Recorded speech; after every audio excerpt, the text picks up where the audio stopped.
Всем привет! На прошлом стриме, который прошел буквально там пару-тройку дней назад, мы с вами затронули такую важную достаточно тему, которая связана с основами боевых искусств, теоретическими основами или концептуально такими базовыми, что ли, да? И на основе, собственно, вот этих концепций наше боевое искусство, в принципе, строится. Вообще боевые искусства на этой основе именно строятся. И по-другому они не могут, собственно, выстраиваться просто по причине того, что существуют и определенные законы этого мира, там физические законы, скажем, да, существует понятие физиологии человека, которое, с одной стороны, дает нам, сообщает нам множество каких-то возможностей и опций, с другой стороны, явно нас ограничивает этими возможностями и опциями, да, и так далее. И вот именно о таких парадоксах, именно о таких вещах мы сегодня с вами поговорим. Еще раз ссылаюсь на прошлый стрим, я ссылку на него оставлю тогда внизу в описании к этому стриму. Сейчас я ее не оставил, но, в общем, я исправлю это по окончании стрима. Вот, и мы там касались как раз первого джана Дао Дэ Цзин, который открывает, с одной стороны, вот это вот осевое представление о даосизме для нас, по крайней мере, хотя с точки зрения даосизма как такового это совершенно не ось колеса даосизма. Вот, а просто, наверное, одна из литературных попыток таких, литературно-философских, конечно, попыток, что-то сообщить нам о такой концепции, как дао. Да? И тем не менее, в традиционные китайские боевые искусства даосизм не просто попадает откуда-то там извне и так далее, а на самом деле является вообще его основой. И впоследствии распространение боевых искусств и вообще каких-то не разрозненных, а более или менее состоявшихся боевых практик так или иначе связано с трансформациями, с распространением китайских боевых искусств и с распространением так или иначе вот этих вот концепций, о которых мы сегодня будем говорить, ну, в частности, даосских концепций. Мы с вами много говорили о чань-буддийских концепциях, которые так или иначе лежат тоже в основе боевых искусств и вообще каких-то таких вот практик. Но по последнее время говорим о даосских, да? Богдан пишет: здравствуй, Станислав, рад видеть тебя. Привет, Богдан, тоже рад тебя очень видеть. И на самом деле, если мы обратимся к первоисточнику, то мы увидим очень много отсылок в Дао Дэ Цзине, отсылок таких именно к представлению о слабости, как ни странно. И, что интересно, это представление для тех, кто впервые читает Дао Дэ Цзин, и для тех, кто не занимался еще боевыми искусствами, это представление становится очень парадоксальным. Ну, в частности, еще раз приведу фразу, к которой мы периодически возвращаемся, там «слабые побеждают сильных». Да? Ну, это в переводе Ян Хиншуна, вот, но в сущности этот перевод, ну, перевод этой фразы, он близок к оригиналу, и он, в общем-то, правильный. Да? Там мягкое преодолевает твердое, слабые побеждают сильных и так далее, и так далее. На самом деле много таких отсылок. Вообще, кстати, надо сказать, что Дао Дэ Цзин как текст, это как, знаете, как лирика Бориса Гребенщикова. Да? Вот вся лирика Гребенщикова – это гипертекст с постоянными гиперссылками. И для того, чтобы понимать, значит, аквариум, для того, чтобы понимать Гребенщикова, надо владеть вот этим вот искусством, собственно, этих ссылок. Ну, они, в принципе, повторяются в его творчестве. И, так сказать, для тех, кто в теме, это достаточно легко понимать, о чем, собственно, поется в той или иной песне. И это делается не для того, чтобы нас ввести в какое-то заблуждение, или не для того, чтобы это было для избранного круга, а все остальные не понимали. Нет, это такой способ, который существует издревле, и вот он наблюдается в Дао Дэ Цзине как раз. Это способ в небольших словах изложить очень сложные и очень объемные концепции какие-то, да, приведя их к каким-то гиперссылкам на то, что уже было написано, сказано, спето, ну и так далее, и так далее. Именно поэтому во многих текстах, в том числе даосских текстах, появляется множество идиом, или, как мы говорим, там пословицы, поговорок, да, потому что пословица-поговорка, она содержит в себе достаточно обширный смысл, может быть, не там какой-то уж очень широкий, но все-таки достаточно обширный смысл, и двумя-тремя словами можно передать целое представление о предмете. Да? И вот Дао Дэ Цзин — это тоже такой гипертекст, где есть определенные отсылки. Ну, в качестве примера я могу привести, например, такую фразу из одного из джанов. Эта фраза вообще никем никогда как следует не понимается, как правило, прочитывается мимо и так далее. Вот в переводе Ян Хеншуна есть такая фраза в Дао Дэ Цзин: если разобрать колесницу, от нее ничего не останется. И дальше опять по тексту. То есть совершенно непонятно, причем там колесница, например, почему ее надо разобрать, и вообще зачем она присутствует вот в этом конкретном джане. Да? Ребят, на самом деле это не напрасно. Давайте я сейчас немножечко о колеснице тогда, а потом, ну, для того, чтобы мы представление имели, что такое вообще Дао Дэ Цзин. И несмотря на то, что сегодняшняя наша тема, в общем, она достаточно попсовая, достаточно простая, в отличие от предыдущей, когда мы разбирали там первый джан Дао Дэ Цзина, это достаточно сложная все-таки тема, хотя я постарался ее изложить максимально просто и, так сказать, ну, легко воспринимаемо, да. Ну, вот тема сегодняшняя, она очень простая, она всеми легко достаточно воспримется. Вот, поэтому давайте немножечко вот сначала такое вот по гиперссылкам каким-то пройдемся, потому что нам это еще впоследствии пригодится. Так вот, вот эта вот фраза, например, если разобрать колесницу, от нее ничего не останется, да, на самом деле, ребят, это тоже своего рода идиома. Это то, что вошло в обращение, вошло в, так сказать, в текстовое какое-то употребление, в общение между людьми. И мы эту мысль находим в чань-буддизме, в частности. А в чань-буддизм это приходит из индийской махаяны, например, да, ну и так далее, и так далее. Идея примерно следующая. Она, кстати, вот эта мысль, она изложена в книге, ссылка на которую вот внизу в описании к этому стриму. Книга называется «Доктрина старой вершины», кому интересно. Там вот это вот более-менее тоже все описывается и объясняется. Так вот, идея с этой колесницы была примерно следующей. Значит, в буддизме, ну, в какой-то момент, там, например, решался вопрос наличия личности, простите за тавтологию, наличие личности, да, в воплощениях тех или иных, ну, знаем, да, там вот идея реинкарнации там, и так далее, насколько сохраняется личность при переходе из жизни в жизнь, там, коротко говоря, да. И, значит, в качестве примера, значит, был приведен такой вот простой достаточно тест, связанный с колесницей. Вот колесница — нечто, какой-то предмет, который мы явно отличаем от всех других предметов, понимаем его применение там, и так далее, и так далее. И вот дальше мы берем и разбираем, проводим анализ. Это то, что любит европейский человек, анализировать. Анализ — это разложение на отдельные части, да, а потом вслед за ним уже идет синтез, когда мы собираем эти части вместе. Еще раз напомню, вот это вот синтезирование в итоге приводит к тому, что мы утрачиваем искомый предмет или изначальный предмет, да, потому что у нас остается еще очень много деталей. И, к сожалению, вот так устроено сознание европейского человека, который вот все анализирует, да, и приводит к статичным формам вместо того, чтобы наблюдать все это в развитии. Ну, как бы ни было, значит, история с колесницей примерно следующая. Ее разбирают на части и задают вопрос. Вот колесо, которое сейчас вот мы наблюдаем, является колесницей? Ответ, конечно, нет, да. Ось, которую вот мы сейчас наблюдаем, является колесницей? Нет. Ну там, я не знаю, там вот это вот корыто, в котором, собственно, человек едет, является колесницей? Тоже нет, да. Ну и так далее по тексту. То есть там все части колесницы перечисляются, оказывается, что ни одна из этих частей колесницей не является, что вполне логично. Часть предмета самим предметом не является, да, это очевидно. Значит, после этого мы пытаемся разобраться, а когда же вот эти вот части становятся колесницей. Ну вот оказывается, что только тогда, ведь в собранном виде или в разобранном, да, части все те же. Но почему-то в одном случае это колесница, в другом уже не колесница. Да?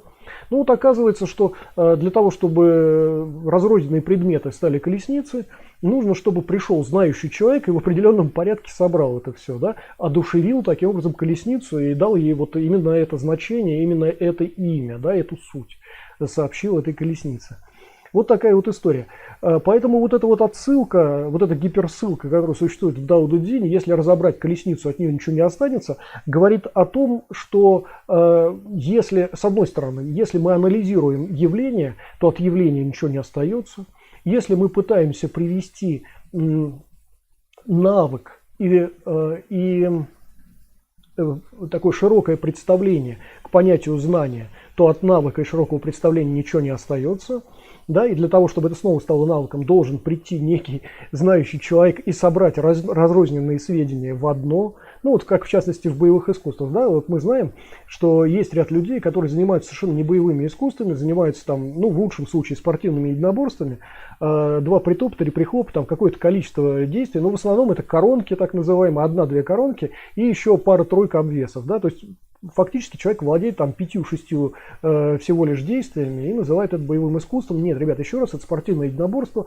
Боевое искусство — это другая история. И боевое искусство не делится вот на такие частички маленькие. Да? Если его разделить, то должен обязательно прийти какой-то человек, это вы конкретно, вы приходите и собираете эти части вместе, и тогда это становится боевым искусством. То есть разрозненные действия, разрозненные два притопа, три прихлопа боевыми искусствами не являются, а нужно собрать это все вместе. Сначала вы собираете элементы технические, на элементарном уровне вы находитесь, потом вы технические элементы выполняете одновременно, да? Ряд технических элементов у вас получается техники, потом эти техники вы объединяете в определенную последовательность, у вас появляются стратегические, тактические решения и прочее, прочее, прочее. Вы таким образом проходите все там 30 с гаком значит, разделов боевого искусства, и тогда вот это становится боевым искусством. Но для этого недостаточно иметь представление о двух притопах, трех прихлопах, о двух ударах и трех там, я не знаю, бросках, там, например. Это, конечно, не боевое искусство. Для этого должен прийти умный, серьезный человек и все это собрать в своих двигательных программах. Да, тогда это получается, вот, становится боевым искусством. Вот. И вот эта вот отсылка к колеснице, это вот как раз тот самый вопрос, когда нечто становится ничем, и когда ничто благодаря кому-то или чему-то становится чем-то. Да? Вот это важный момент. Это я привожу в качестве некоего примера, некой гиперссылки, доказывая то, что Дао Дэ Цзин по сути является гипертекстом. Да, тоже. Еще раз, в качестве аналогии, вот тексты Бориса Гребенщикова мы берем не все, но там понятно, что тексты Вертинского, которые он пропевает, это тексты Вертинского. Да? А те, которые принадлежат перу самого Гребенщикова, это, как правило, гипертексты. Вот. И сегодняшняя вот тема, связанная с, как ни странно, слабостью в боевых искусствах, это тоже важная тема, которая имеет очень много гиперотсылок, гиперссылок таких, и очень часто, кстати, появляется в оригинальном тексте, в тексте Дао Дэ Цзин. Ну, давайте вот в переводе Ян Хиншуна, не очень хороший перевод, еще раз, ребят, прошу прощения, но он просто является классическим, и вам легче всего будет найти это именно в таком виде, чем в каком-то другом, да? Вот, например, в 29-м джане звучит фраза: «Одни расцветают, другие высыхают, одни укрепляются, другие слабеют, одни создаются, другие разрушаются». Да? И в данном случае вот это вот понятие «слабеет», да, у нас звучит как негативное нечто, да? Понятно, да? То есть одни укрепляются, другие слабеют, вот так. В 36-м, 43-м, 78-м джане примерно одно и то же. Ну вот я 36-й приведу. То, что ослабляют, укрепляется, то, что уничтожают, расцветает. Мягкое преодолевает твердое, слабые побеждают сильных. Да? В данном случае вот эта вот слабость становится сильнее, чем сила сильных. Да? А уничтожимость чего-то оказывается поводом для расцвета, например, да? А мягкость чего-то оказывается сильнее, чем твердость. Да? Вот, например, такая мысль. Здесь у нас понятие слабости становится несколько другим у Лао Цзы. В 40-м джане, например, есть такая фраза: противоположность есть действие Дао, слабость есть свойство Дао. В 42-м джане: все существа укрепляются после ослабления и ослабляются после укрепления. Не очень хороший перевод, не очень правильный, но здесь мы видим еще и в динамике эти действия. Оказывается, что существует некая синусоида, благодаря которой что-то происходит со слабостью и силой, например, да, со слабостью и крепостью, например. Да. И в 52-м джане: сохранение слабости называется могуществом. Вот оказывается, с точки зрения Лао Цзы, вернее, в данном случае с точки зрения Яна Хиншуна, на его перевод мы сейчас опираемся, оказывается, что слабость надо сохранять. Да, удивительно. Удивительное наблюдение. Почему так, мы еще сейчас поговорим. 64-й джан: то, что еще не показало признаков, легко направить. То, что слабо, легко разделить. То, что мелко, легко рассеять. Вот здесь вот слабость, опять в негативном ключе упоминается Лао Цзы, да? Это я на всякий случай для тех, кто читает буквально, слишком буквально этот текст и воспринимает отдельные какие-то концептуальные вещи, которые там изложены, воспринимает, а другие почему-то отбрасывает и забывает о том, что Лао Цзы использует одни и те же материалы для того, чтобы показать и их силу, и их слабость. Вот к вопросу о сегодняшней нашей теме. В 76-м джане. Человек при рождении нежен и слаб, а после смерти тверд и крепок. Все существа и растения при своем рождении нежны и слабы, а при гибели тверды и крепки. Твердое и крепкое – это то, что погибает, а нежное и слабое – это то, что начинает жить. Поэтому могущественное войско не побеждает, и оно, подобно крепкому дереву, гибнет. Сильные и могущественные не имеют того преимущества, какое имеют нежные и слабые. Ну, например, да? Такой перевод одного из джанов. В 22-м джане, там, среди прочего, он не борется, поэтому он непобедим. Вот не борется, и поэтому именно непобедим. Да? В 73-м джане естественное дао не борется, но умеет побеждать. Ну и так далее, и так далее. На самом деле, далеко не все примеры, которые можно было бы в этом смысле привести. Но смысл такой, что вот таких отсылок очень много. И еще раз я напомню, понятие слабости и крепости, как и в нашей жизни с вами, у Лао Цзы имеют и позитивное ключевое какое-то значение, и негативное ключевое значение в том числе, да, проявляется. И нужно отделять одно от другого. Но на самом деле для этого много ума не надо, достаточно там пару раз прочесть Дао Дэ Цзин, и вы поймете, там все встанет на свои места, поэтому на этом я останавливаться сейчас не очень хочу. Вот на той концепции, которая так или иначе отражает слабые места, именно слабые места большого войска. Ну, например, как сейчас вот в переводе Ян Хёншуна Лао Цзы я читал, да, значит, какие-то слабости в наших двигательных программах, какие-то слабости в наших спарринговых практиках, какие-то слабости в наших техниках, ну и так далее, и так далее. Вот мы об этом в первую очередь поговорим. И для начала, опять также вот опираясь практически на вот этот вот великолепный гипертекст Дао Дэ Цзин, фактически в стиле Лао Цзы, я сейчас хотел бы привести буквально несколько примеров из нашей с вами жизни. Ну вот, например, все знают, что дети это самые, наверное, как это сказать, самые лучшие манипуляторы. Да? Дети сразу чувствуют слабые места своих родителей или каких-то взрослых, или других детей, кстати говоря, тоже, и так или иначе манипулируют этими людьми.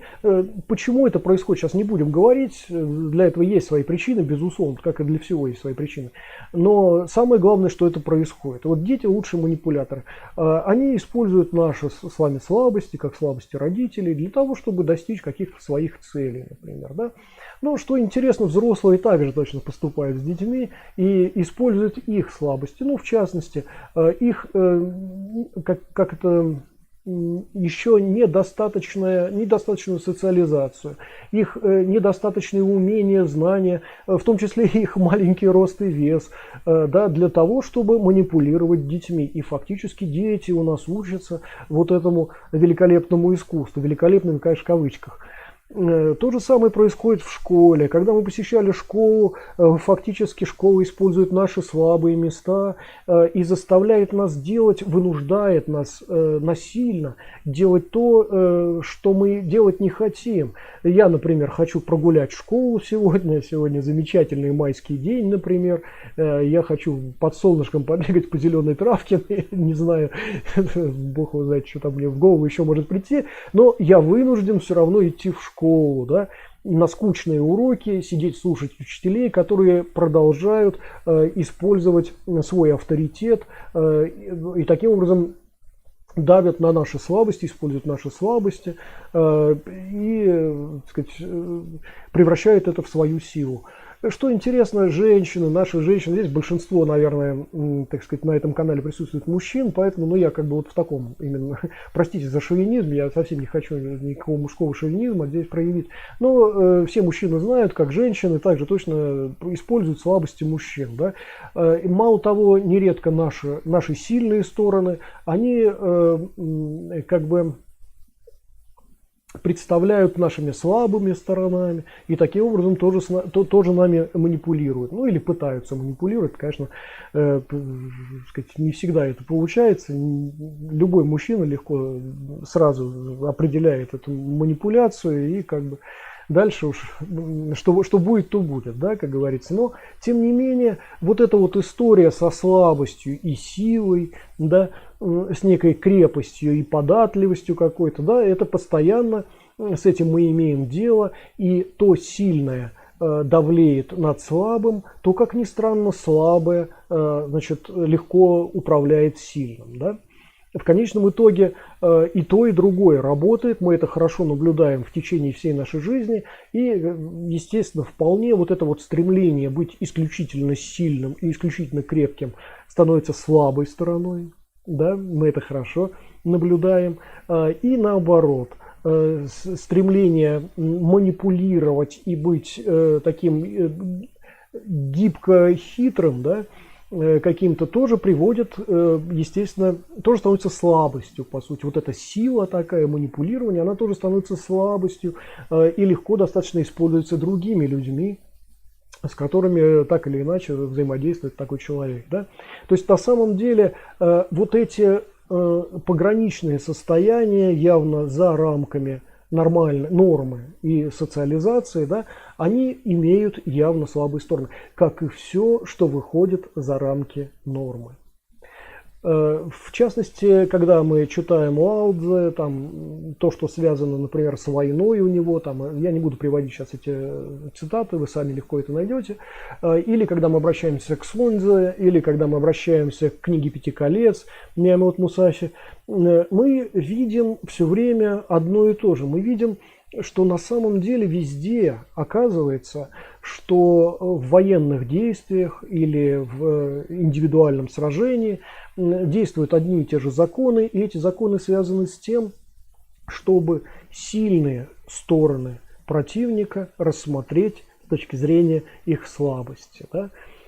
И оказывается, что сила войска или сила конкретного бойца – это его слабость. Да? И на самом деле это может объясняться на самых разных уровнях. Для этого можно приводить массу примеров. Ну, например, один из самых элементарных примеров, наверное, это когда вы вот, значит, тренируетесь, и у вас что-то замечательно получается, вы делаете на этом основной акцент, вы начинаете эту сторону себя развивать, эту сторону своих двигательных программ и боевых и спарринговых программ вы начинаете развивать в себе, да, это становится основой вашей боевой практики, что-то там вот, чему вы уделяете особое внимание, да, и именно так в итоге, опять как в прошлом нашем стриме, в итоге это представление превращается в мертвый алгоритм, мертвое знание, которое утрачивает само понятие живого навыка. И вас достаточно легко поймать на этом. Мало того, чем больше вы затачиваетесь в чем-то более локальном и узком, тем больше вы, соответственно, упускаете возможностей, и тем легче к вам, как говорится, подобраться. Да? То есть вот такая узкая специализация приводит, конечно, и к узкому взгляду на те или иные вещи в области боевых искусств, на узкую очень практику. И в итоге эта узость, конечно, играет против вас, а не за вас.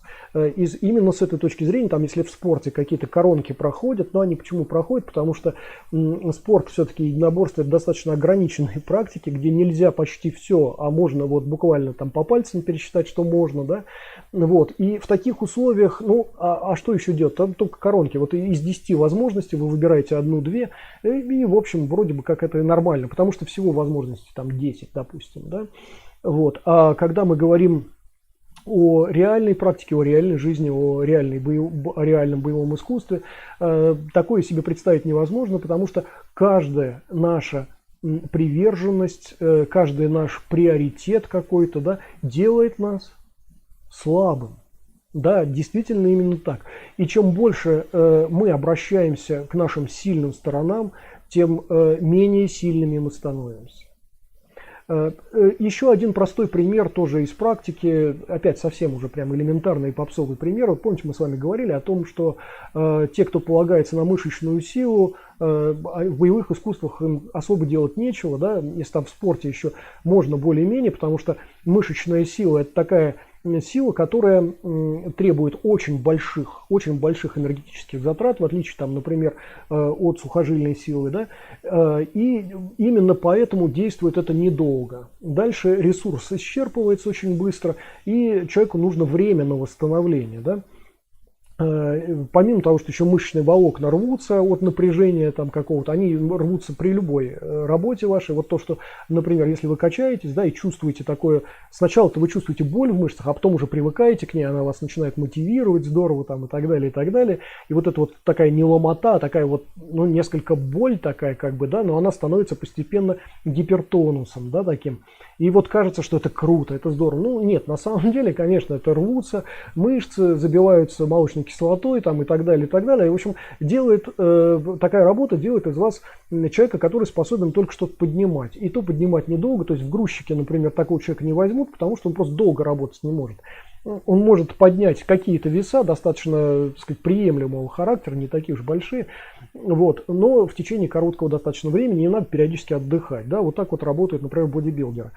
Это вот простой пример того, как, например, стремление стать сильнее делает нас слабее, например, да, ну и наоборот. Вася Васин пишет: Минасан кончила, Станислав-сан, и вам доброго дня.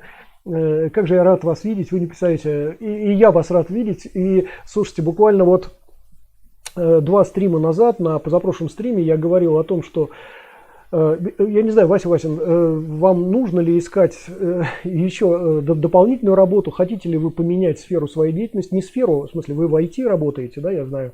Вот. Если вам интересно, я могу вас связать с людьми, которые в первую очередь сейчас помогают беженцам из Украины, кто имеет отношение к IT-сектору, не только беженцам, а вообще украинцам, но во вторую очередь и выходцам из России и Беларуси, поскольку и там тоже сильные достаточно программисты. Если вам это интересно, пожалуйста, свяжитесь со мной, ну, например, через электропочту, вот она внизу там в описании есть, да. Окей, давайте сейчас я не буду отвлекаться, дальше двинусь. Значит, да, таким образом, вот мы сейчас говорим о том, как наши сильные стороны или наше представление о сильных сторонах вполне может превратиться в нашу слабость. И это мы неоднократно наблюдаем, в том числе в масштабных каких-то, столкновениях, в масштабных войнах, да, когда та или иная битва выигрывается даже более слабой стороной, менее многочисленной стороной, например, да, и выигрывается за счет чисто стратегического какого-то подхода, а стратегический подход, как правило, использует, ну, например, просто особенности местности, как вот в известной истории о 300 спартанцев, да, когда всего 300 человек одолевают многотысячное войско. Почему? Ну, потому что выбирают правильное поле сражения, там, где сила, противной стороны сводится на нет. Да? Вот такая вот, например, история, когда слабый побеждает сильного, да? Малочисленные побеждают многочисленных, например. И это оказывается достаточно просто. То есть, еще раз, вот этот пример, например, с 300 спартанцев говорит о том, что сила, например, вот войска какого-то там, да, она приложима только в определенных рамках. Ну, например, на ровном ландшафте и обширном ландшафте, да, а где-то в ущелье, например, эта сила уже утрачивает свое значение, да, и становится слабостью на самом деле. И итог этого тоже очень слабый, потому что погибает много тысяч людей, а противостоит им всего там 300, например, воинов, да. Вот такая история. То же самое мы наблюдаем постоянно в боевых искусствах. И что интересно, вот в этом великом гипертексте, в Дао Дэ Цзине, Лао Цзэ практически то же самое с нами делает, с нашим сознанием. Он предлагает взглянуть на вещи именно с этой стороны.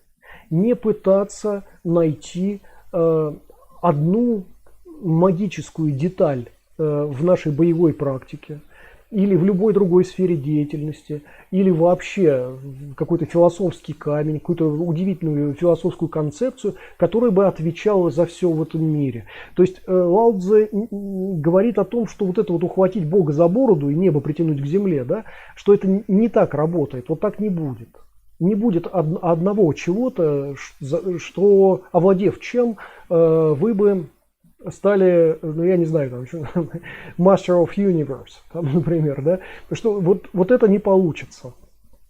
И для того, чтобы представлять себе, как что работает в мире, он вводит целый ряд терминов, целый ряд понятий. И вот вместе, в комплексе эти понятия начинают работать уже. Да? И Дао Дэ Цзин, он посвящен развитию представления об этих понятиях. В частности, например, и о таком понятии, как слабость, о которой мы сегодня с вами говорим. И речь идет не о слабости, которая проигрывает, а о слабости, которая побеждает. Да? Еще раз отсылаю к началу этого стрима, где приводились цитаты из Дао Дэ Цзин, и там мы видели, как ряд строк Дао Дэ Цзина сообщает нам о слабости, которая приводит к фейлу, и ряд строк Дао Дэ Цзина сообщает нам о слабости, которая приводит к победе уже, да, например. Это вот очень важные моменты, на которые надо обращать внимание у Лао Цзэ. Но опять, конечно, мы упираемся в сложности перевода, в то, что не всякий перевод хорош. И если вы сравните, например, перевод там Малявина и Виногродского, там один из переводов, например, вы увидите, насколько это разные переводы, и ни один из них, возможно, не подходит для боевой практики, например, опять же, да. Но хотя бы отдельные какие-то фразы из там вот классических каких-то переводов более или менее нам о чем-то сообщают. Но опять же, на этом канале мы постоянно возвращаемся к этой теме, постоянно разбираем Дао Дэ Цзин, ну, не постоянно, а там какими-то периодами. На этом канале, на нашем втором канале Лао Фэн, мы разбираем, значит, Дао Дэ Цзин, и более или менее, я надеюсь, вы начинаете смотреть на этот текст не через призму конкретного перевода или конкретного переводчика, а так как, ну, наверное, со смысловой точки зрения, да, со смысловой точки зрения, скорее всего. Вот, и, значит, сегодня вот, когда мы говорим, ну, например, еще раз приведу вот эту вот фразу: «Мягкое преодолевает твердое, слабые побеждают сильных», например, да, вот такая вот фраза, которая имеет массу примеров. Опять же, вот, ребят, мы берем Томишивари, например, обычный Томишивари, да, или даже вот берем Томишивари Кёкушин, там, который, или там в Штакане, например, когда там сдают что-то на какой-то, на очередной ранг, на очередной там пояс, например, да, Томишивари, обращаем внимание, да, что Томишивари, как правило, выполняется теми частями, теми рабочими поверхностями, которые не участвуют в спарринговой практике того или иного там направления, да, вот, скажем, спортивного кёкушин или спортивного штакан, да.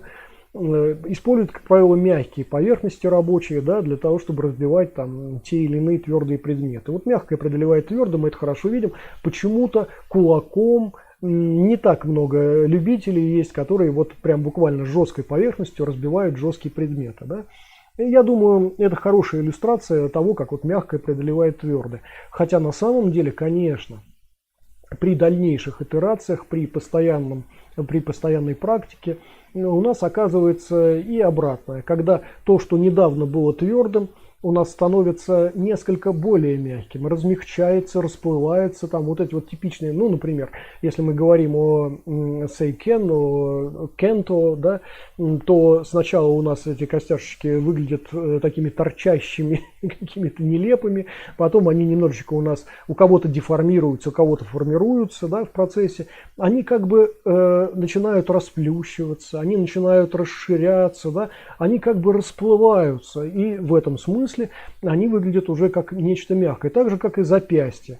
Сколько вы не укрепляете запястье, на пробив вот так вот, да, когда вы работаете, ваше запястье где-то, ну, у кого-то может вас подвести, особенно при попадании, кстати, в мягкие достаточно предметы, в мягкий тяжелый мешок, если вы попадаете, иногда вы можете повредить, например, свое запястье, да? От этого в спорте, например, спасает там вот эта вот перчатка, в том числе держащая и ваше запястье, но в реальной боевой практике такие потери, как разбитое запястье, ну это плохо. Конечно, надо стремиться к тому, чтобы ваши рабочие поверхности и ваши конечности, на которых эти рабочие поверхности находятся, чтобы они все-таки имели определенную гибкость. Почему гибкость? Потому что не твердость они приобретают, не неподвижность какую-то, да, а как раз наоборот гибкость, и в зависимости от угла нанесения того или иного удара или той или иной защиты выполнения, да, у нас модифицируется и сама рабочая поверхность, да, меняя немножечко угол какой-то. И вот при помощи такой гибкости поначалу, по крайней мере, мы видим, как легко мы избегаем тех или иных травм, а впоследствии мы видим, что это и формирует еще наши рабочие поверхности совершенно определенным и правильным образом, не деформирует, а формирует, да. И вот таким образом опять мы видим, как наша хрупкость превращается в нашу силу, наша слабость становится нашей силой, ну и так далее, и так далее. Да? И наоборот, стремление сделать это неподвижным, слишком крепким и еще каким-то приводит к фейлу, да, в очередной раз. И здесь, да, действительно мы сталкиваемся с таким, ну, казалось бы, парадоксом. Парадоксом это является для тех, кто впервые с этим столкнулся, да. Ну, то есть, когда вот, например, ну, представьте себе, что вот вы идете по улице, я часто привожу этот пример, что вы идете по улице, спотыкаетесь и падаете вперед, там, например, споткнувшись через что-то. Как вы падаете? Ну, кто-то как-то падает, там, кто-то ломает себе руки сразу, значит, кто-то еще что-то, но если вы более-менее молодой еще человек, чаще всего, скорее всего, вы упадете на ладони, да, значит, даже боясь повредить эти ладони, но лучше, наверное, повредить там эпидермис на ладонях, чем сломать себе, там, скажем, предплечье, запястье там, или что-то еще, да, или пальцы переломать, да. Вот. И никто из нас не пытается упасть на какие-то ударные поверхности, на кулаки, например, да, когда спотыкается, скорее всего, мало кто, так сказать, на них падает, на какие-то там вот глаз феникса, там, например, на пальцы, например, и так далее, да. Падаем мы на мягкие части, и вот таким образом наша слабость оказывается нашей силой, благодаря этому мы выживаем, да. То есть на самом деле наша жизнь постоянно нам демонстрирует именно эти примеры. И на этих примерах, собственно, и основан Дао Дэ Цзин. Он просто нам, фактически, он приносит нам именно вот этот бытовой, достаточно простой взгляд, правда, еще раз, не без гиперссылок, не без каких-то еще заранее заложенных оснований, которые так или иначе нас относят то к чань-буддизму, то там, к другим даосским, например, каким-то трактатам, или где-то слова Лао Цзы там тоже всплывают, и мы снова видим эту гиперссылку на основной текст, например, и так далее, и так далее. Но в сущности Лао Цзы нам предлагает вполне простой опыт. Но самое главное, одна из главных идей Дао Дэ Цзина заключается в том, чтобы не привязываться к конкретной одной единственной идее. Еще раз привожу в пример то, о чем уже говорилось. Вот представьте себе, что некий бушмен или ряд бушменов каких-то впервые увидел автомобиль и задумался, какая магия движет вот всем этим железом, тяжелым чем-то, да, что невозможно поднять даже в десятером, там, например, да, какой-то автомобиль, а тут какая-то магия движет этот автомобиль. И вот представьте себе, что эти бушмены разбирают автомобиль, пытаясь найти, где там вот это вот магическое ядро, вот где это магическое зерно. Они все это разбирают, и оказывается, что ни одна из деталей автомобиля не способна не то, что там всю эту груду железа унести, но и одного бушмена там даже куда-то переместить хотя бы на метр, да. И оказывается, что нет этой магии, пока мы снова не соберем весь этот автомобиль в нужном порядке и не потеряв ни одной из деталей. Да? Вот здесь примерно такая же история у нас наблюдается, когда мы читаем Дао Дэ Цзин, когда мы читаем Лао Цзы. Мы тоже видим, что нет одной волшебной детали. В Дао Дэ Цзине нет концепции, ухватившись за которую мы познали бы все бытие.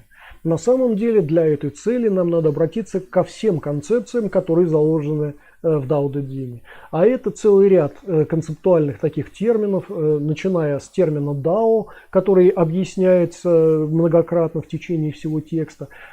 Там существует понятие Дэ, которое очень важно тоже для восприятия. Это как ваша личная природа, ваше личное Дао, ваш личный путь, если хотите, выраженный только в вас, да.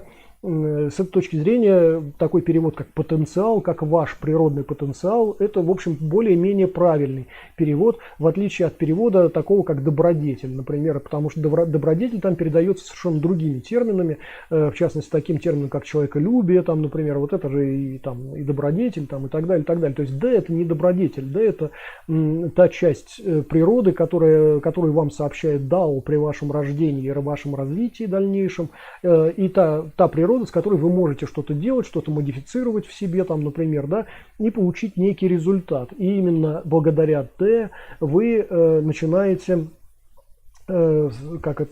гармонировать, сопрягаться с Дао. Да? Это вот еще одна концепция, например, такого сопряжения. Дальше у нас целый ряд концепций, связанных как раз с человеколюбием, с ритуалом и так далее. Это тоже, я сейчас не буду это проговаривать, но факт остается фактом, к этому надо обращаться. Потом понятие вот этого вот мягкости и твердости, слабости и силы, жизни и смерти. Концепция, связанная с победой, победа по Лао-цзы. Это когда ты не борешься, но опять это плохой перевод, не бороться и побеждать, не вступать в сражение и при этом быть победителем, это неправильный перевод. На самом деле речь идет, ну, вот в качестве примера, еще раз, это то, что приводилось на прошлом стриме, когда мы говорили с вами о Чисао, о том, что основу Чисао или Туйшоу, например, основу Туйшоу тоже составляет эта же концепция, это следование за действиями противника с тем, чтобы использовать их в собственных целях. Но в любом случае это следование. Кстати, что интересно, у Лао-цзы, значит, нет понятия, например, служения Дао. У него есть следование Дао. Да? Это тоже важный момент. То есть там вы тоже следуете за Дао, например, да, и используете, как ни странно, вы используете это тоже в собственных целях, в личных. Фактически это похоже на то, как вот течет река, а вы строите на ее пути, например, плотину, или строите мельницу водяную, или вот в ветреном месте вы живете, вы строите, например, ветряную мельницу, да, какую-то, или у вас есть электрический ток, он сам по себе существует, и вам нужно всего лишь подключиться к сети для того, чтобы воспользоваться этим электричеством. Да? И с этой точки зрения Дао, как нам представляет его Лао-цзы, это примерно такая же история, это какой-то вселенский закон. Ну, к такому же закону мы можем, о таком же законе мы можем говорить, например, в чань-буддизме, когда мы говорим о дхарме или о ряде дхарм, например, да, да и сам буддизм это фактически дхарма, закон, принцип, да, и в китайском это иероглиф фа выражается, что тоже означает закон, принцип там, и так далее. Да? Значит, и вот для Лао-цзы Дао это тоже принцип. Это некий принцип, которым вы можете пользоваться, можете не пользоваться. Причем бесплатно, в отличие от электричества, например, да, от электрической сети. Вот. И в этом смысле, значит, да, сейчас, чтобы не отвлекаться, вот мы целый ряд концепций каких-то перечислили, которые содержатся в Дао Дэ Цзине, и они все равноценны, потому что они все связаны между собой смыслами, которые передаются теми или иными джанами, теми или иными мыслями, связываются между собой смыслово и зависят друг от друга. И в этом смысле, даже читая Дао Дэ Цзин, мы не можем сказать, что там важнее, что приоритетнее. Да? С одной стороны, мы читаем о некоем Дао, который, казалось бы, главенствует над всем вот этим трактатом, является как бы основой, таким фундаментом Дао Дэ Цзин, да? Но при этом, значит, когда мы обращаемся, вот, например, к этой концепции «мягкое преодолевает твердое, слабое побеждает сильных», оказывается, что для нас это гораздо ценнее, чем представление о некоем размытом, далеком от нас Дао. Да? И мало того, оказывается, что и сам-то Дао слаб, и поэтому побеждает. И в этом смысле нам может показаться, что над Дао главенствует слабость. И есть что-то, что выше Дао, например, да, и так далее. То есть, на самом деле, логика нас приводит к интересному, очень и достаточно зацикленному такому исследованию Дао Дэ Цзин, где оказывается, что между собой все термины перевязаны так, что один зависит от другого, и мы не можем определить на самом деле реальный приоритет того или другого. Также у нас происходит в нашей боевой практике. Я почему постоянно возвращаюсь к боевой практике? Для тех, кто не занимается боевыми искусствами, ребят, ну, я не знаю, вы постарайтесь понять то, что я говорю, ну, на тех простых примерах, которые я привожу, например, да. Но для тех, кто практикует боевые искусства, наверное, это будет ближе, будет понятнее, да. Так вот, в нашей боевой практике примерно то же самое у нас происходит. У нас нет чего-то одного, на что мы положились бы, как на самое главное. Нет магического зерна, магического какого-то ядра, которое бы заместило всю нашу практику. Еще раз напомню неверное представление некоторых граждан, которые полагают, например, что нейгун или цигун – это самое главное, владев цигун, вы овладели боевым искусством. Нет, конечно, ничего подобного. Если вы правильно и хорошо владели нейгун, то вы можете поднимать достаточно тяжелые предметы, не будучи мышечно накачанным там каким-то, да. Ну и вы хороший грузчик после этого, а не боец совсем. Да, это в лучшем случае. Плюс к этому там какое-то заживление ран более быстрое там у вас будет, но раны будут присутствовать, например, да, или еще там что-то, ну и так далее, и так далее. Нейгун сообщает массу каких-то особенностей, но не делает из вас еще бойца. Так же, как стремление к тому, чтобы, как вот говорят, поставить себе один мощный, убивающий всех удар, там, например, одним ударом убить целое войско, там, вот это вот вся канитель, ну, совершенно глупая, конечно, но тем не менее. Значит, тоже это не делает из вас бойца совершенно. Если вы умеете хорошо наносить один единственный удар, это значит, что, ну, как говорится, флаг в руки, скорее всего, это кончится фатально. Не для вашего противника. Для вашего противника только в одном случае, если он не хочет с вами как сражаться, да. А в общем, наверное, для вас, да, это вот ваша сила, например, превращается в вашу слабость в дальнейшем, да, и так далее, и так далее. Поэтому опытные бойцы, те, кто занимается боевым искусством серьезно, и особенно те, кто занимается боевым искусством продолжительное время, все понимают, что не будет чего-то одного, что надо стараться, значит, расти не только вверх, но и вширь в своих боевых искусствах. И надо успевать отрабатывать и входы, и липкие руки, и атакующие защитные действия, работу лежа, работу против нескольких противников, работу с вооруженными противниками. Нейгун нужен, это надо, это надо, это надо, это надо. Да, все надо на самом деле. Скучать не приходится. Не будет такого, как вот в единоборствах, например, вы приходите в зал и не знаете, чем заняться, да? Одно и то же делаете. Но в боевых искусствах скучать не приходится, потому что всегда вам есть чем заняться. И даже если вот вы представили себе, что почему-то вот вы на тренировку, допустим, вы самостоятельно работаете, самостоятельно тренируетесь, и вы приходите на свою тренировку, и оказывается, что что-то вроде вот заняться нечем. Но вы вспомните, чем вы давно не занимались, и окажется, что вам еще надо 300 лет этим заниматься, чтобы это действительно было чем-то стоящим. Да? И мало того, это еще надо увязать с тем, что вы вот недавно делали, да, между собой. Все это надо увязывать. Вот то же самое у нас в Дао Дэ Цзин происходит. Нет какой-то концепции, нет какой-то одной модели, все между собой связано, и нужно воспринять не то чтобы Дао Дэ Цзин целиком, а вот весь концептуальный ряд, вот этот вот весь, всю терминологию Дао Дэ Цзин нужно воспринять одинаково ровно и одинаково важным это считать, для того, чтобы в итоге это все увязалось в правильное представление, в правильное понимание Дао Дэ Цзин, и не выбрасывать вот такие фразы, как вот, например, в прошлом стриме мы с вами вот рассмотрели там вот эту вот совершенно дикую фразу, она дико переводится обычно почти у всех, да, вот эту вот фразу, что как же там первый джан заканчивается, от одного к другому, дверь ко всему чудесному. Ну что это такое? Что за дверь? Что за чудеса? Там, и так, ну, вот мы с вами рассмотрели, оказалось, что ни о каких чудесах там речи не идет, ни о каких дверях там тоже речи не идет, а речь идет о люфте между живым стремлением и мертвым знанием. Да? Вот в этом люфте там именно заключен навык, совершенный навык, да? Какой-то.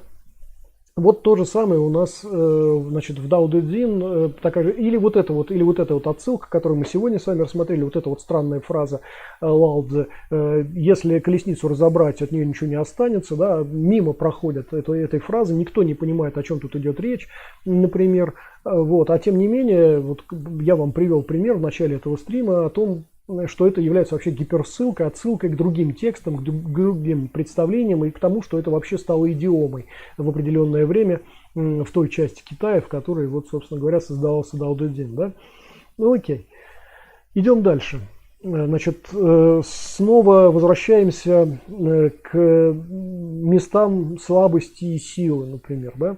И еще раз я напомню ту тему, которую мы слегка затронули в прошлом стриме. Там речь шла о том, что когда сильный побеждает слабого, это просто экстенсивный подход, и в этом нет ни боевого, ни искусства. Да? Вот когда слабый у нас побеждает сильного, вот здесь мы видим проявление боевого искусства. Да? И именно на этой основе в принципе и должно строиться боевое искусство. То есть, когда слабый старается стать сильнее, например, для того, чтобы победить еще недавнего сильного, да, и свой силовой ряд, так сказать, выстроить выше, чем недавний силовой ряд там кого-то, своего обидчика, например, это экстенсивный подход, и он не имеет отношения к боевому искусству. Опять почему? Потому что, ну, всегда будет кто-то, кто будет сильнее вас в тех или иных обстоятельствах. Примеры этого я приводил несколько раньше в этом стриме. Да? И не всегда кажущаяся сила, кажущаяся сильная сторона, сильная грань не всегда сыграет нам на руку.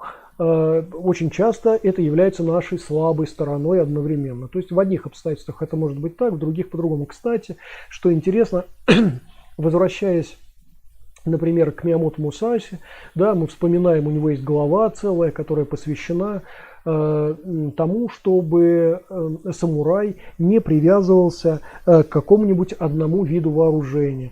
И он рассматривает разные виды вооружения. Он говорит о том, что алебарда хороша на открытом пространстве, в узком пространстве хорош короткий меч. Вот в акидзасе там, например, да, там где-то еще там копье, а где-то лук, например, а где-то еще что-то. И самурай должен владеть всеми видами вооружения, не привязываться к одному какому-то оружию. При этом, конечно, он говорит о том, что душой самурая там является меч, но это не означает, что вот прям так должно. Кстати, напомню еще раз, что вообще самурайское сословие вырастает из, как это сказать, из сословия лучников. Вообще первоначально душа самурая — это, конечно, лук, отнюдь не меч. Меч это позже уже становится душой самурая, да, такой предмет. Вот. Но в сущности речь идет о том, что приверженность к чему-то одному делает бойца слабым, или там самурая в данном случае делает слабым. В каких-то случаях он достаточно силен, но в большинстве случаев оказывается, что он достаточно слаб.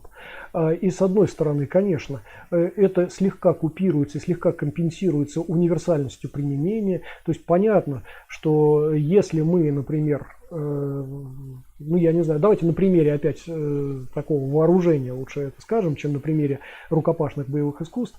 Если мы очень привержены к работе копьем, например, да, то, как правило, конечно, копье лучше использовать в открытом пространстве, но, тем не менее, какие-то особенности применения копья возможны даже в каких-то в каком-то более тесном пространстве, да, в ограниченном, но не в сильно ограниченном. Опять, если мы говорим о длинном копье, например, да, то же самое можем сказать о коротком оружии. Если мы, например, работаем мечами-бабочками, как это делается в винчунь, или если мы работаем тонфа, значит, как это делается в различных боевых искусствах, вроде бы возникает впечатление, что это оружие короткого боя, но тем не менее это оружие легко достаточно справляется с длинным оружием, с копьем там, или алебардой, например, да, способно справляться.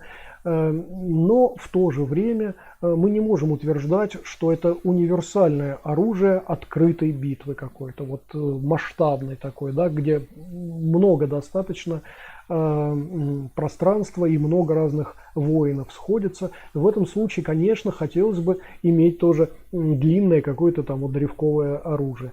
И таким образом даже вот эта вот компенсация использования того или иного вида вооружения, значит, использование его не в том пространстве, для которого оно приспособлено, например, ну, технически, да, немножечко нивелирует наши вот эти вот слабые стороны, которые мы считали сильными. Мы замечательные, например, копейщики, да, вот просто замечательные, но оказывается, что в ограниченном пространстве мы никто, да? Мы пытаемся это компенсировать какими-то возможностями использования длинного копья в ограниченном пространстве. Немножечко нивелируется вот эта наша слабость, которую мы принимали за силу еще недавно, да? Но на самом деле, конечно, это не компенсирует всех недостатков применения, ну, например, вот копья длинного в ограниченном пространстве. Это еще раз говорит о том, что наши сильные стороны, особенно суперсильные стороны, гиперсильные стороны, да, это наши слабости, братцы. Об этом надо всегда помнить, особенно в своей боевой практике. И делать ставку не на одно-два действия, не на какой-то особый и уникальный принцип, не еще на что-то, а стараться охватить в своем боевом искусстве все возможности его применения и так далее, и так далее. Ну вот в качестве примера. Мы с вами неоднократно говорили, что Винь Чунь, ну, условно считают боевым искусством ближнего боя. Но это в основном связано с Винь Чунем Ипмановским, потому что мы с вами уже говорили, что там другие направления, такие как Юань Кайсань, например, или как Гулао, они работают, эти направления работают и на средней, и на дальней дистанции в том числе. Но если мы говорим уже совсем вот просто конкретно об Ипмановском, например, Винь Чунь, да, то, как правило, мы видим вот эту вот компенсацию, значит, вот этой, это же сильная сторона Винь Чунь, да, работа на короткой дистанции, это не то, чем могут похвастаться, например, какие-то единоборцы или там целый ряд боевых искусств, не очень комфортно себя чувствует на короткой дистанции, а это очень важно, кто умеет работать на короткой дистанции, я считаю, что это король боя, да. Вот. И для того, чтобы компенсировать какую-то невозможность, ну, условно невозможность работы на средней и длинной дистанции, существует такое понятие, как схлопывание дистанции. Да? Винчунисты, которые привыкли работать на короткой дистанции, они с легкостью схлопывают эту дистанцию, легко выполняют входы и работают так, как им удобно, а именно вот опять на короткой дистанции. То есть вот эта вот кажущаяся слабость становится сильной стороной Винь Чунь, например, да? Если мы конкретно вот говорим, например, об Ипмановском Винь Чуне, допустим, или о каких-то других ветвях, где тоже тяготение существует к короткой дистанции. Да? И наоборот, общее такое представление, идущее от спорта скорее, чем от боевой практики, есть такое представление, что, например, большая дистанция – это то, что вас спасает. Ну, ребят, так вообще, как правило, рассуждают те, кто не умеет защищаться и надеются на то, что они просто убегут. Да? Вот это люди, которые там уклоняются, убегают, они называют это защитой, но это не защитой называется, а именно уклонами, уходами там, и чем угодно еще. Да? Это не защита. Так вот, те, кто не умеет защищаться, но боятся атак и правильно делают, значит, те стараются работать на большой дистанции, на длинной дистанции. Да? И это становится, ну, как им кажется, это их сильная сторона. На самом деле это, конечно, сверхкомпенсация собственного страха и неумения, как правило, потому что боец хороший, он умеет работать и на короткой, на средней, на длинной дистанции, и на сверхкороткой, и на сверхдлинной в том числе, да. Но вот кто-то зацикливается, например, исключительно на длинной дистанции, полагая, что всегда убежит от атак. Мы, конечно, видим, что в реальности это не так происходит, особенно когда на улице там трое вас окружают, допустим, или четверо вас окружают, и бежать особо некуда, но оказывается, что ваше умение работать на длинной дистанции, в общем, работает против вас. И вот ваша сила, то, что вам казалось сильной стороной вашего подхода стратегического, ваша сильная стратегия оказывается очень слабой и уязвимой стратегией, и вас подводит. Да? Опять речь идет о том, что не надо быть приверженным к одному чему-то. Ребята, нет в этой жизни значит, палочки Гарри Поттера, которая бы решала все ваши проблемы. Не будет одного предмета, одной концепции, одного действия, которое решит все ваши задачи. Значит, только вы можете собрать эти части колесницы, как кажется, разрозненные части, в одну целую колесницу, и она тогда поедет. Вы ее можете одушевить и оживить, собственно, в вас самих. Это говорит о том, что вам лично предстоит собрать боевое искусство. Если вы занимаетесь там Мидзуншань, например, или там Ванпай, или там Фанзичань, там, например, или еще чем-то, да, вы собираете это боевое искусство в себе. Вы тот, кто пришел из разрозненного сделать целое. Так, чтобы эта колесница была не рядом деталей, разбросанных на траве, да, а уже стала колесницей. Так, чтобы это боевое искусство стало боевым искусством в вас, а не отдельными детальками, отдельными техническими элементами, двумя притопами и тремя прихлопами, там, например. Да? Вот. Об этом речь. И вот эти вот отсылки постоянные к Дао Дэ Цзину, которые мы с вами периодически используем на этом канале, это не напрасно делается, потому что, еще раз, я напомню, что Дао Дэ Цзин и вообще даосизм – это одна из основ боевых искусств мировых, ну, конечно, традиционных китайских, но и мировых в том числе. И те, кто не обращается к этой теме, да, те очень много теряют, конечно, и, в общем, похоже скорее на людей слепых, да еще и в темноте идущих куда-то, да, вот, в отличие от людей зрячих, да еще днем, так сказать, продвигающихся к своей цели. Вот. И, в частности, мы можем сейчас вернуться вот еще к этой концепции, немножечко уточняющий отдельный принцип, да, вот когда мы говорим с вами, что там слабые побеждают сильных, и мы понимаем, что именно в этом проявляется боевое искусство, да, когда слабые побеждают сильных, они не сильные побеждают слабых, и вот другая трактовка, немножечко другая модель этого же, когда речь идет о том, что Дао не борется, но умеет побеждать, например, такая фраза в переводе Ян Хеншуна, значит, возникает, или когда речь идет о мудром человеке или совершенно мудром, как это переводит Ян Хеншун, значит, речь идет о том, что, значит, он не борется и поэтому побеждает, или не борется и поэтому непобедим. Например, да, вот такие у нас еще есть переводы, они близки действительно к оригиналу, они близки к тексту, потому что здесь, ну, как-то тут соврать сложно, реально соврать сложно, да и, в общем-то, и жизнь показывает нам, что это, в общем-то, правда. Значит, к примерам еще раз адресую вас, которые приводились раньше в этом стриме. Так вот, в чем смысл, например, вот этого подхода, не бороться и поэтому побеждать? Или несмотря на это побеждать. Ну, несмотря на это как-то слабо, да. Это, знаете, как про любовь, да. Кто-то любит со всеми недостатками, а кто-то несмотря на недостатки, да. Это два разных вида любви, противоположных по смыслу. Вот здесь вот то же самое. Вот это вот не бороться, но все равно побеждать, это так как-то звучит, в общем-то, не особо убедительно, мне кажется. А вот не бороться и поэтому побеждать, да. Вот это, мне кажется, достойно рассмотрения. И в данном случае опять хотелось бы привести вот такой же простой пример, например, ну, который мы наблюдаем, скажем, в Чесао или в Тойшоу, когда мы просто следуем за действиями противника. Мы действительно следуем за ними. Первая мысль, давайте так, значит, будем считать, что мы к боевым искусствам еще не обращались, мы не просто новички в этом, но мы люди, которые вообще очень плохо себе представляют законы физиологии, законы природы там и так далее. И первое, что делает человек, сталкиваясь с агрессией, да, наверное, это моргает, старается отпрыгнуть, там, отскакать. Это вот то, что мы увидим в более уже таком гипертрофированном виде в единоборствах спортивных. Братцы, простите, на 3 минуты отбегу, приехала служба доставки, я такие вещи не люблю, но я сегодня один дома, поэтому мне надо это сделать. Сейчас, 1 секунду, я вернусь.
прошу прощения еще раз. Надо было принять там посылку одну. Окей.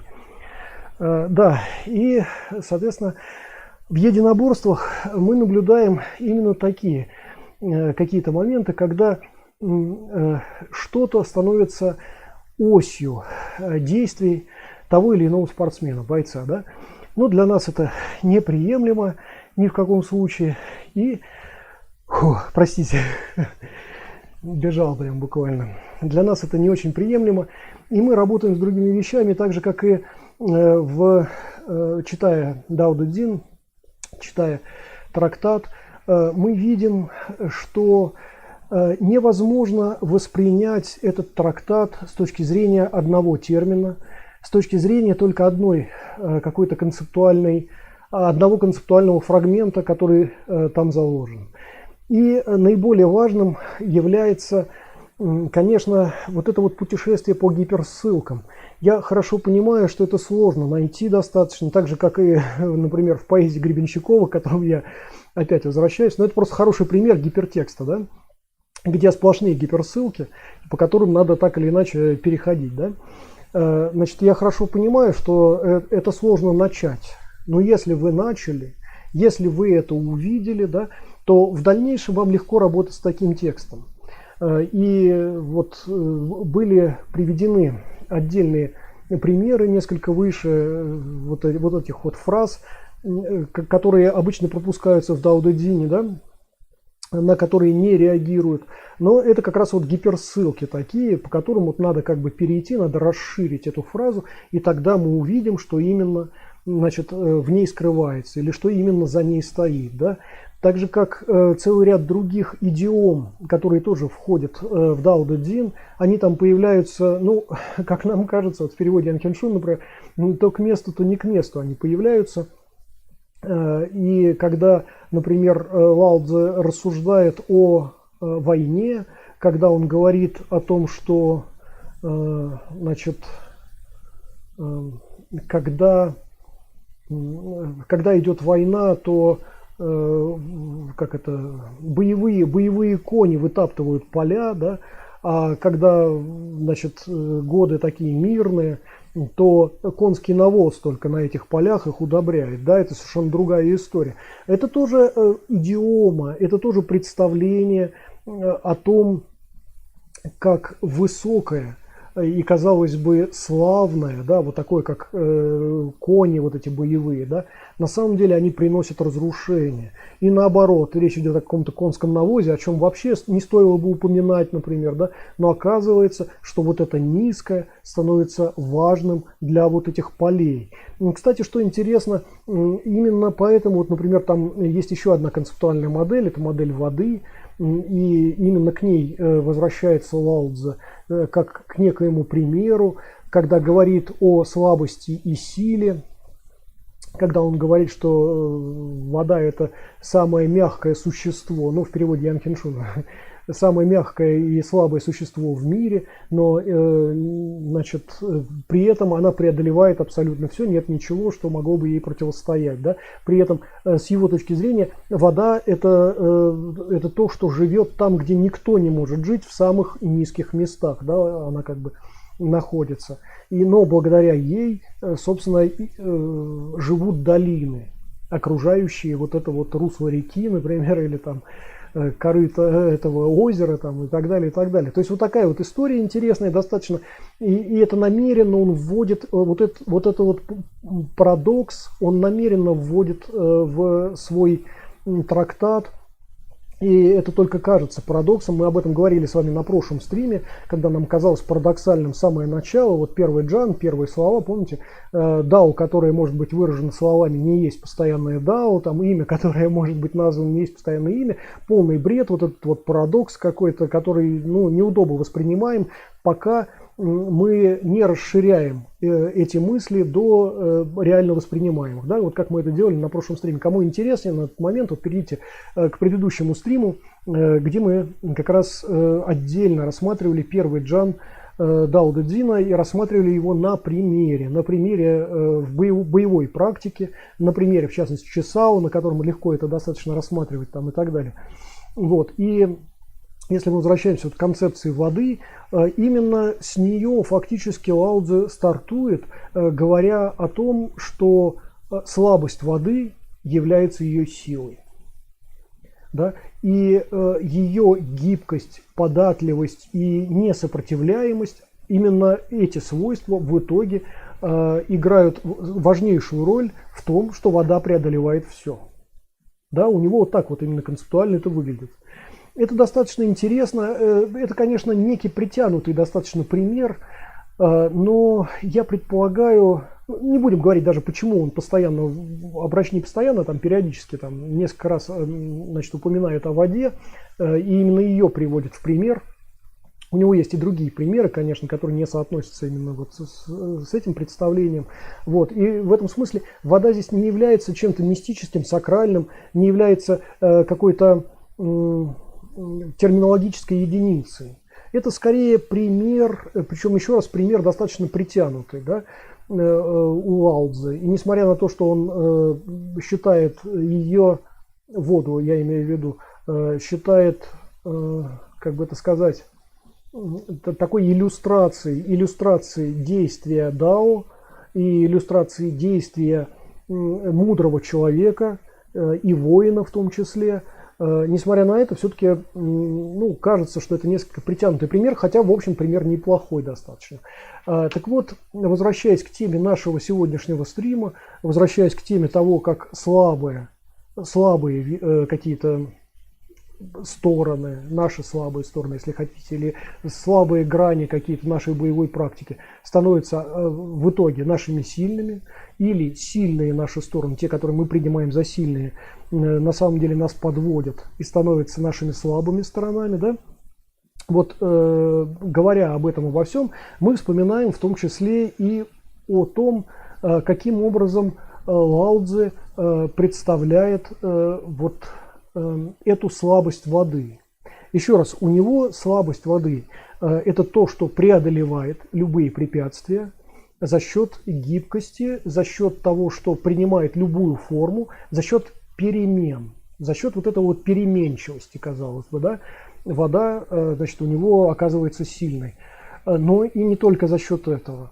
Что интересно, Лао Цзы сам об этом не сообщает, но в сущности в трактате содержатся еще две важные модели. Модель Шэньце и Шацэ. Это две противоположные модели того, что называют обычно ци. Да, ци вообще. Значит, одно является ци, которое рождает и наполняет жизнью, а другое является тем, что убивает. Ну вот в фэн-шуй, например, есть такие понятия, как шэньце и шацэ, и они выражены, например, в форме предметов тех или иных. Ну, я просто краткий экскурс буквально. Например, если это прямая длинная дорожка в саду, это шацэ. Это то, что уничтожает на самом деле, и на этой длинной вот такой вот какой-то аллее, на какой-то длинной такой дистанции, на самом деле человеку действительно трудно отдохнуть, трудно собрать свои мысли по-настоящему. И на таких, ну если это, например, вот представьте себе длинную улицу среди высоких домов, да, обычно это ветродуй такой, это вот повышенная турбулентность такая, да, это тоже шацэ с точки зрения фэн-шуй. А если бы это была дорожка такая, знаете, вот немножечко гуляющая такая вот, да, то, соответственно, на такой дорожке не разгонялось бы ничто до такой скорости, не разбивалось бы и так далее, и так далее. Это называется шэньце. А еще лучше для фэн-шуй, например, это шэньце, которое накапливается, это отдельные места, ну, например, на дорогах, на реках, там, если об этом говорить, например, среди гор, например, или среди высоких домов, есть отдельные места, где накапливается шэньце с точки зрения фэн-шуй, еще раз. Вот, потому что там конфигурация окружающего ландшафта такая вот, что там, значит, позволяет это все накапливаться. И именно в этих местах люди богатеют, они себя чувствуют хорошо, здоровье там и так далее, и так далее, и так далее. Вот такая вот история, да. Так вот, что интересно, в Дао Дэ Цзине фактически он тоже к этому обращается, он не говорит о том, что и что называет, как что называется, но фактически он говорит именно о том, что преодолевает, что побеждает, что уничтожает и что, наоборот, дает силы, дает возможность расти и так далее. И в этом смысле, что интересно, у Лао Цзы обе эти концепции, шэньцэ и шацэ, могут быть направлены на вас или против вас. В том смысле, что это то, о чем я говорил неоднократно, когда вы сражаетесь, очень важно, чтобы вам было легко, а противнику тяжело. Да? Чтобы шэньцэ работало на вас, шацэ работало от вас. Да? Вот такая история. То есть на самом деле вот эти парадоксы, к которым мы иногда обращаемся и видим их у Лао Цзы, это кажущиеся парадоксы. На самом деле парадоксального здесь нет ничего, и нет противоречия между шэньцэ и шацэ, между порождающим ци и уничтожающим ци. У Лао Цзы нет этого парадокса. На самом деле это все тот же ци, по-разному направленный, по-разному используемый. Да? Еще раз, для того, чтобы это было проще, например, мы говорим с вами о чесао, о том, как мы сопровождаем, приклеиваемся к рукам противника. Это происходит в доли секунды. Это не делается там, как в туй-шоу, там долго, да. Вот. Это доли секунды. Но вы за эти доли секунды вы приклеиваетесь, немножечко перенаправляете действия противника, да, меняете конфигурацию его действия и атакуете его. При этом в эту же долю секунды фактически можете это сделать той же рукой, которой вы, например, приклеились. Да? Это как раз вот то самое, когда и шэньцэ, и шацэ работают на вас. Да? Когда вы не тратите своих сил на действия. Почему? Потому что действует ваш противник. И используя действия вашего противника, то есть вот это шэньцэ, которая, в общем-то, призвана, на которой вы можете опереться, по сути, да, используя его мощь, его силу, да, вы атакуете его. Вот фактически вот что там происходит. Да. Вот когда Лао Цзы говорит о том, что мягкое преодолевает твердое, слабое побеждает сильных, когда он говорит, что Дао не борется, но побеждает, например, да, он имеет в виду именно эти вещи. Не какой-то особый хитроумный выверт, не какой-то вот это вот, знаете, как вот люди, которые сами начинают выдумывать, не ныряют вот в этот фон даосский, не изучают даосские какие-то, значит, как это сказать, даосские тексты какие-то, или чаньские, например, тексты, не пытаются боевые искусства как следует, да, там, изучать, понимать и так далее, а строят все на одном переводе Ян Хиншуна, например, и там получается полная белиберда, и в практике боевой тоже получается белиберда, потому что незнание вот этих основ приводит к этому. Том По пишет: «Нимэнхао». И вам доброго дня. И, значит, фактически, да, и когда мы говорим вот о том, что Дао не борется, но побеждает, или совершенно мудрый не борется, но побеждает, речь не идет о волшебстве, о магии, об особом хитроумном выверте, о каких-то действиях малоэффективных, которые работают только в определенных рамках, если ваш противник на подаче. Да, вот то, что мы видим нередко, и то, что выдают как раз нередко за именно такие даосские или постдаосские практики какие-то. Ребята, это не так работает. Это работает вот так вот, как говорилось несколько раньше. Когда вы понимаете, что такое вот... Ну, я не хочу, конечно, чтобы вы ныряли в такую глубину понимания вот шэньцэ и шацэ, хотя в них ничего нет сложного. И, кстати, кому это интересно, еще раз адресую вас к книге, вот в описании к этому стриму есть книга, значит, перейдя к которой вы, в общем-то, прочтете об этих вещах очень просто, очень популярно. Просто сейчас не хочу на это тратить время, на эти вещи. И в книге это лучше изложено, чем я сейчас вот мог бы, например, это изложить просто на ходу, как говорится. И там со всеми ссылками необходимыми и прочим. Так вот, значит, если речь идет о том, как побеждать, не борясь, то вот в качестве хорошего примера можно привести чесао. Наиболее эффективный чесао — это не когда вы упираетесь. Да? Еще раз, человек, который не знаком с боевыми искусствами, первое, что делает в ответ на агрессию, щурится, отпрыгивает, там что-то закрывается и так далее, пытается. Да? Вторая итерация — это когда вы пытаетесь помешать противнику. Вот даже детей, например, вы наблюдаете, Значит, если ребенок уже загнан в угол и не может куда-то убегать, отпрыгивать и что-то такое, он пытается помешать противнику любыми способами, как-то руки его остановить, там что-то еще такое сделать. Кстати, то же самое мы фактически наблюдаем на рингах, да, в единоборствах то же самое. Там не развитые, вот основа единоборства все-таки не боевая практика, а рефлекторные какие-то реакции. И поэтому вот то, что мы видим на примере детей, неумелых еще раз детей, да, которые ничем не занимались, тоже мы видим, в общем-то, и на ринге фактически. Такая же история у нас происходит. И наоборот, умелые дети, они демонстрируют совершенно другие двигательные программы там и прочее. Так вот, вторая реакция – это попытаться помешать противнику. Это неплохо, это уже лучше, чем просто уклоняться и убегать, да. Но это не дает, конечно, никаких еще гарантий. Третья итерация – это когда часто человек оказывается в одних и тех же обстоятельствах, у него уже как-то прорабатывается это все, он начинает понимать, что мешать противнику, вот буквально мешать постоянно, но одному противнику можно. Двумя руками мешать двум его рукам, двумя ногами мешать двум его ногам. А когда противника два, двумя руками мешать 4 рукам, ну, в 2 раза сложнее, например, да, уже. То есть тут вот появляются уже некие сомнения в ограниченности такого подхода, да.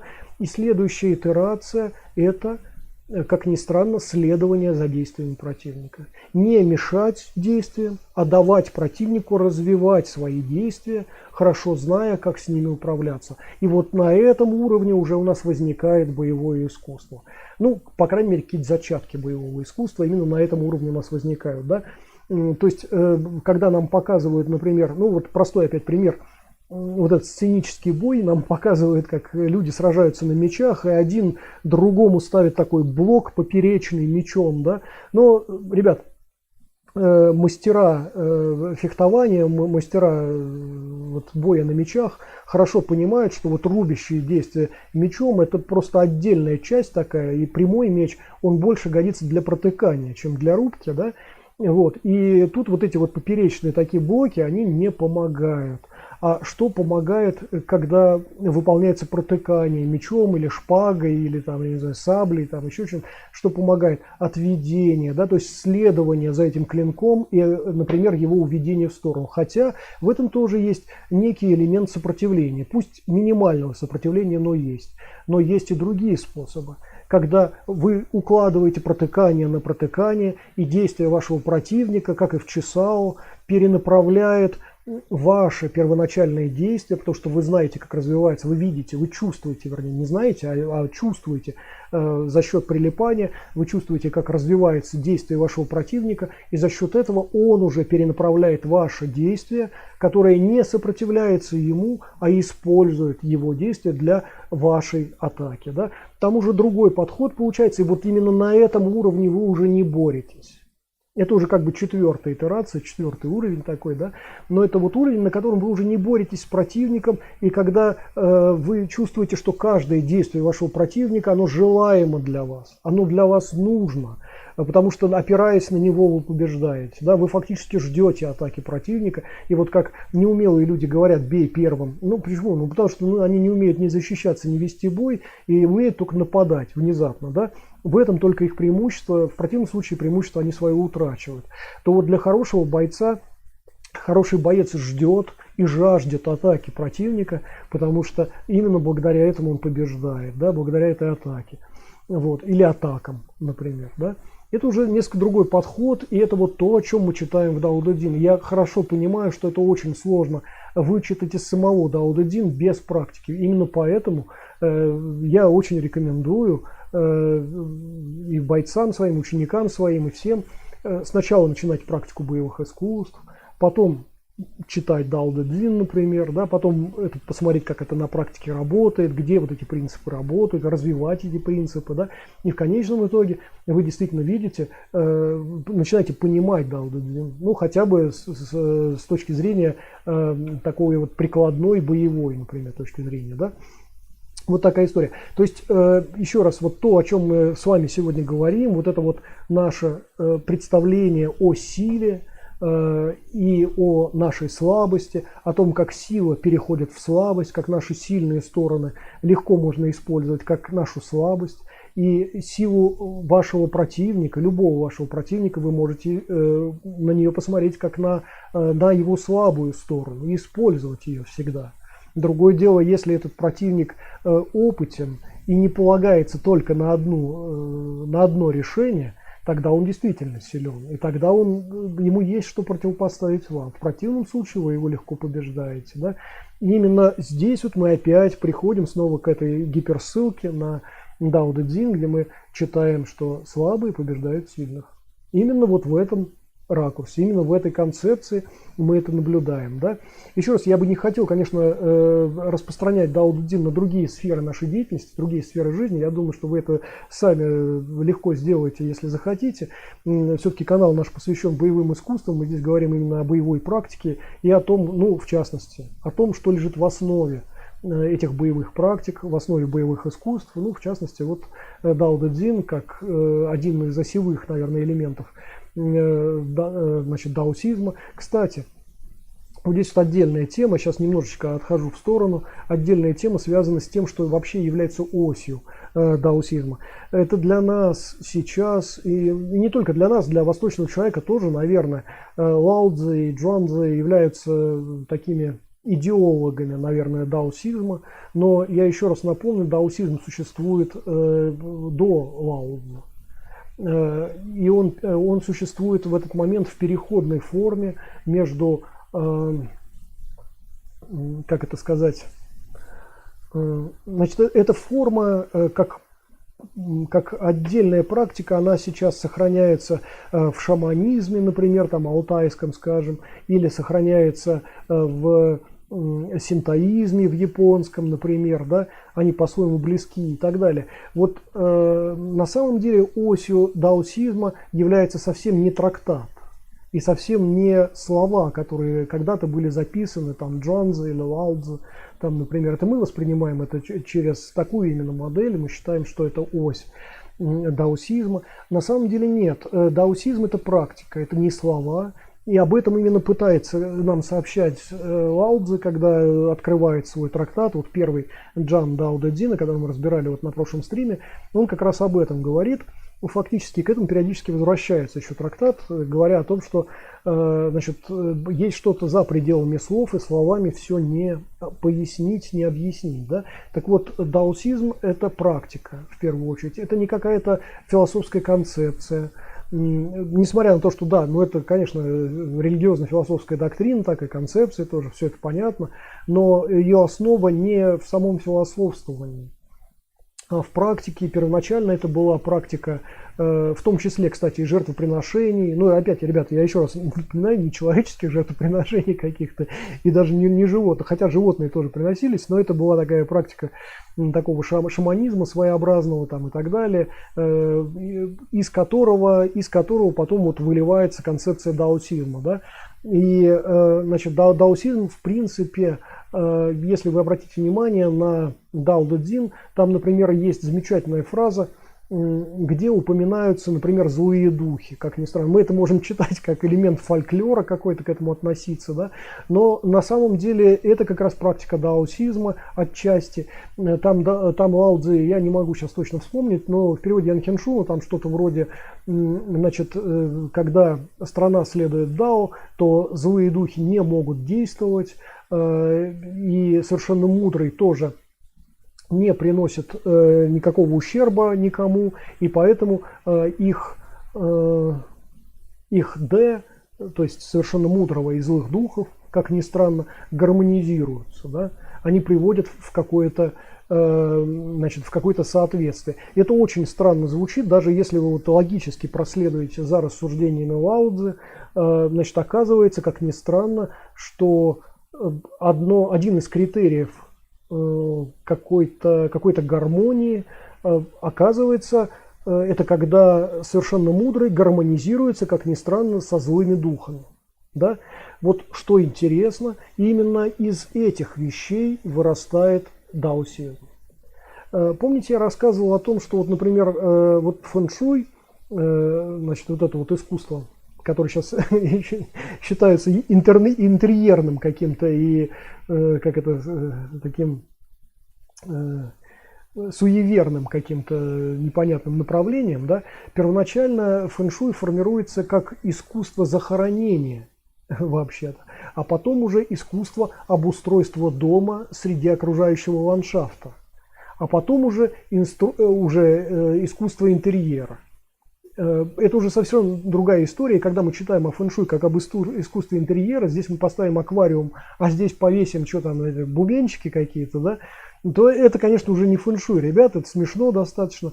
Так же, как и наше несерьезное, неглубокое восприятие даосизма только через призму Дао Дэ Цзина, это тоже несерьезно. Вот первоначальное представление о Дао, первоначальный даосизм, он заложен скорее вот в этом джане Лао Цзы, где он говорит о гармонии со злыми силами, с злыми духами. Но речь идет не о духах буквально. Еще раз, ребята, вы правильно поймите, речь идет вообще о ша-ци, о котором мы говорили несколько раньше, ша-ци, вот этот вот убивающий ци, вот это. Значит, как найти гармонию с ним, как не противостоять шатсе, да, и при этом оказаться еще победителем. Вот то, о чем я говорил несколько раньше, когда мы говорили о Чисао, который вырастает из следования за действиями противника, и именно это следование позволяет вам в доли секунды побеждать противника, да. Вот здесь Лао Цзы именно об этом говорит. И первоначально даосизм строится именно на этой концепции. Как из негатива мгновенно сделать позитив.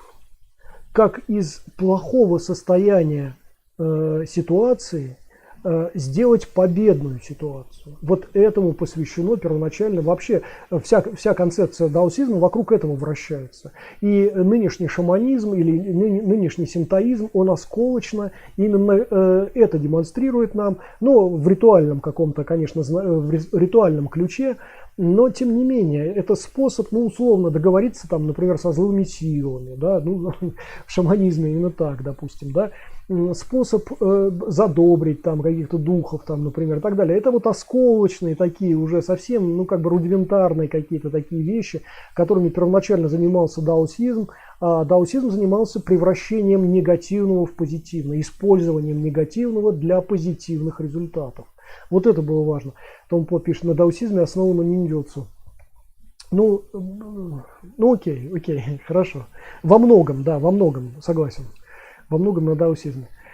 Вот такая вот история. Поэтому, еще раз возвращаясь к теме нашего стрима, когда мы говорим о слабом и сильном, когда мы вычитываем такие странные, парадоксальные, но верные фразы, как «мягкое преодолевает твердое, слабый побеждает сильных», когда мы вычитываем, что Дао не борется, но умеет побеждать, или совершенно мудрый не борется и поэтому непобедим, например, да, то вот этот вот парадокс пропадает, когда мы разворачиваем эти гиперссылки, когда мы видим, что за этой фразой на самом деле эта фраза, она не является сама по себе конечной, концептуальной. На самом деле ее надо развернуть, нужно обратиться к другим источникам для того, чтобы увидеть, почему эта фраза, так же как вот, почему эта фраза возникает в тексте, так же как вот эта вот фраза, к которой я обращался несколько раньше, которая прослеживается в Дао Дэ Цзине, и непонятно вообще, зачем она оказалась бы там. Да? Вот эта вот фраза, если колесницу разобрать, от нее ничего не останется. Ну, полная глупость, ни к чему, казалось бы. Вот. Но если вы, значит, обратитесь к началу этого стрима, вы увидите, что на самом деле это не глупость, это правильная абсолютно фраза, просто это гиперссылка, которая расширяет весь этот джан до целой огромной концепции, которая содержится в чань-буддизме уже к тому времени. Да? Вот это важный момент. Вот, поэтому еще раз, когда мы читаем вот эти вот фразы, мягко преодолевает твердое, слабый побеждает сильных, когда там совершенно мудрый не борется и поэтому побеждает, не надо это воспринимать буквально, это надо воспринимать как гиперссылку, разворачивать эту гиперссылку, как мы с вами сделали вот несколько попыток в течение этого стрима, да, и тогда только ты понимаешь, как это по-настоящему работает, почему это является основой боевых искусств, и почему сила сильных их подводит, и почему слабость слабых становится основанием для их побед, например, и так далее, и так далее. Вот об этом в первую очередь речь идет. Большое спасибо за участие в этом стриме. Мне было с вами очень интересно. Мне вообще интересно о таких вещах говорить, в частности. И не всегда я на это способен. Иногда гораздо интереснее говорить о боевых искусствах, гораздо интереснее говорить о том или ином боевом направлении, о тех или иных боевых практиках. Но вот слава богу, что иногда появляется такая возможность, в том числе поговорить о каких-то концептуальных таких моделях, о каких-то теоретических основах боевых искусств, в том числе, к которым надо обязательно обращаться для того, чтобы наше представление о боевых искусствах было верным, да, до конца. Еще раз всем большое спасибо. Не забываем подписываться, делиться, ставить лайки, писать комментарии, жать колокольчик, чтобы ничего не пропустить, переходить по ссылкам внизу. Там масса ссылок на ресурсы, содержащие информацию о боевых искусствах. Вы можете перейти на плейлисты этого канала, чтобы легче сориентироваться в тех темах, которые мы здесь рассматриваем, в тех темах, которые касаются тоже боевых искусств. И я вам желаю хороших тренировок и надеюсь, что скоро мы с вами увидимся. И надеюсь на то, что происходит в Украине сейчас, останется в далеком прошлом. Очень надеюсь, что это скоро завершится, и хотелось бы надеяться, что завершится позитивно, вот, и для всего мира в том числе. Но, в общем, не буду сейчас развивать эту тему. Для этого существует в сети большое количество талантливых политических обозревателей, политических блогеров. А мы с вами говорим о боевых искусствах. Всего доброго, хороших тренировок, скоро увидимся.